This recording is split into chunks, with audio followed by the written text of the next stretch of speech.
ভাই সাহেব, এত বেলা আইসুই, খাওয়া দাওয়া শেষ। হিদল ভর্তা করছিলাম, মজা হইছে বেশ। 2 লা ভাত কায়াল হাইন, আছে নাইলের শাক। আমনে কিন্তু বাড়ি যায় করুন না যে রাগ। আমনের ভাই বন্ধ গেছে, রোয়া লাগানি লাগছে। ঠান্ডার জ্বালায় কামলা রাজ দেওয়া, কাম তুই এই বাগছে। আচ্ছা ভাই সব কুহানছে, এরারে কেমনে বুঝাই। ঠান্ডার দিন তো ঠান্ডাই থাকবো, গরম করতে পাই। ইয়ার আর শৈল শক্তি নাই, হিদল ভর্তা খায় না।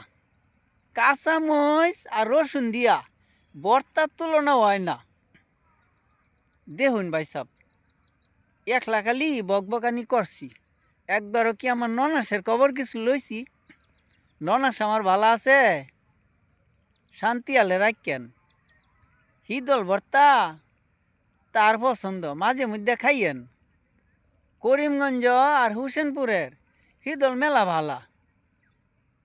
ফসা হিদল কিনে আনলে বাড়বো কিন্তু জ্বালা। ভালো থাকবেন, আল্লাহ হাফেজ।